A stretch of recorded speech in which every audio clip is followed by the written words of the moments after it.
ورکول کېږي. د دې جرګې د دې ناستې مقصد دا دی چې زموږ د پښتنو خبرې او ستړي او ټولې به دې جرګو حل شي.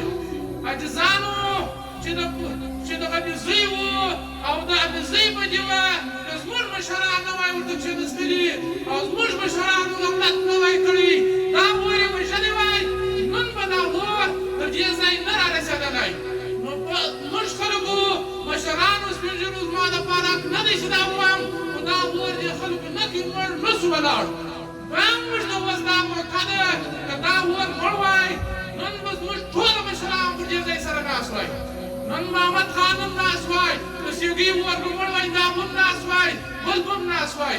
نو زموږ دپاره دا حق دی چې موږ ته دا مشر او نواب صاحب کومه دې کش کړه او کومه جرګه یې موږ ته جوړه کړه، د جرګې په سبب یې کمیټۍ موږ ته جوړه کړه.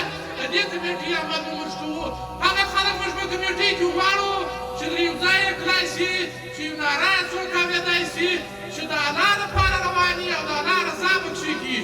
کوم وخت چې زموږ مشکلاتونه حل شي او زموږ ستړي حل شي، موږ به دلته پر یوه ځای سره ناست یو. نو د دې په سبب باندې بیا موږ هر چا ته جواب ورکوی شو. بیا موږ په مابین کې څوک لاس نه شي وهلی. بیا موږ د هر چا مغزی پېچلی شو چې ته په دې مابینځ کې د پښتانه کام یو حق نه لرې. که ته چیرې زه دا اوس نن پیدا کړمه د هر سړی د لاس نیولی شم، مغزی ورپېچلی شم، نو دا هغه وخت کېږي چې موږ ټوله پښتانه په مشر او په نواب صاحب سره ملا وتړو او ورسره ودرېږو، یو موټی شو موږ سره. چې موږ یو موټی شو، بیا موږ مابینځ ته مشکلات نه راځي او نه زموږ په مابینځ کې څوک دا کولی شي چې اختلافات جوړ کړي. ولې هغه سړي زه د لاس نیولی شم چې مخکې به دا کار مه کوه. نن زه لکه یو پر ځای نه یم، شلې یم. دا کوشش به موږ کوو چې زموږ په مابینځ کې بدۍ پرتې دي او زموږ په مابینځ کې ستړیاوې پرتې دي او زموږ په مابینځ کې چې هر مشکلاتونه دي، اول به موږ هغه مشکلات حل کوو چې زموږ مباشرت بې تاوان رسولی دي. جنګونه، جګړې، فسادونه دا زموږ د معاشرې تاوان دي. او دومره خبره کومه چې د بارډر د لغړیانو او د بارډر د دروازې په باره کې دي مشر کمیټۍ جوړه کړي چې د دې خلکو ناره واورېدل شي او دروازه خلاصه شي. دا ده چې نن د خلکو هم کارخانه ده، هم یې باغ دی، هم یې تجارت دی، چې سهار د کوره راووځي او ماښام ورته کور ته ځي. دا کټۍ ماشوم غوره ګټي چې ماښام د دی مور لار بچیان سره خوري. نو نن هغه لار بنده ده پر موږ باندې. باید د دې لپاره جلا کمیټۍ جوړه شي.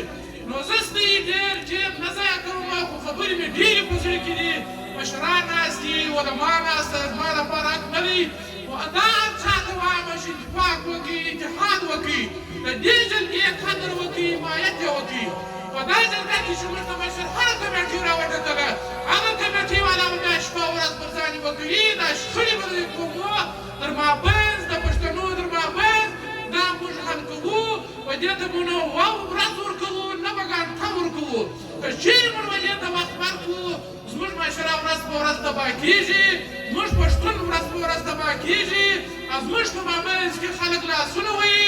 نو د دې خلکو لاس هغه وخت موږ د لاس ونیولی شو چې موږ په اتفاق شو او موږ په اتحاد شو.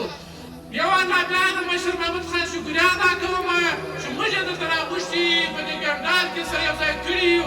او د نواب صاحب چې زموږ د جرګې ولسي صدر دی، د دې ډېره شکریا ادا کوم. عاجزانو مکشر یې درآمده په غفلت باندې. وخت د دې نه دی چې موږ د اتفاقي سره وکړو. که موږ د دې وخت نه دی چې موږ کور څنګه یا کوم په بالښت باندې څنګه وخت د دې دی چې موږ راووځو، ناره پورته کړو، اواز پورته کړو. نو کوم وخت به موږ اواز پورته کړو چې نن یې نه کړو پورته؟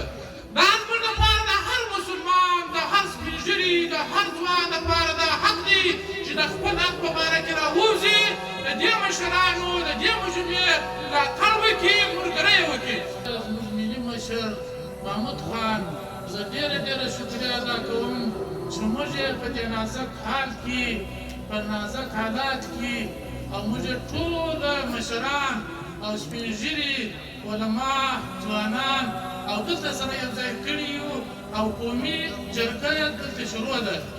عزیزانو زموږ د پښتنو ټول مشکلاتونه دا زموږ دا په یو شنه حل کېږي، دا زموږ دا په دې قومي جرګه حل کېږي.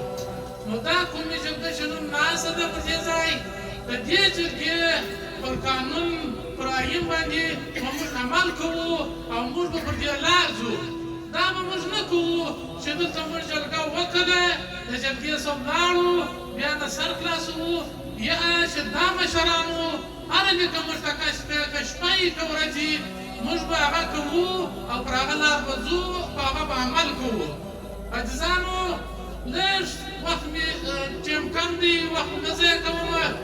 موږ په پښتنو په علاقو کې ستونزې بیخي ډېرې دي. نو موږ به اول به هغه ستونزو ته رجوع کوو، توجه به کوو چې هغه ډېرې ډېرې ستړې دي چې زموږ د قومو په مابینځ کې بدۍ پرتې دي او ستړي پرتې دي، د وینو ولې بهېږي. د دې مخنیوی به موږ کوو. د جرګه د دې لپاره به موږ ولاړېږو، بل کار به موږ نه کوو. زه مشر ته هم دا خواست کوم، نواب صاحب ته هم دا خواست کوم چې داسې کمیټې موږ ته راوټاکئ چې هغه د دنیا کار نه کوي، پرېږدي. شپه یې که ورځې د دې ولس دپاره او د دې قوم دپاره او د دې علاقې دپاره شپه ورځ پر ځان یوه کړي، روان سي، د هغه سړي دروازه ور وټکوي چې د ده په کور کې مشکلي او د ده په کور کې ستړي، نو چې موږ ورسو د ده ستړی او د ده په مشکل ځان خبر کړو. د هر مسلمان د هر پښتانه ستړي به موږ د ځان بولو. زه خپله د نورجي قوم له اړخه د دې جرګې ډېره ډېره حمایت کوم او د دوی ډېره ډېره شکریه ادا کوم. ختمولو د جګړو کوو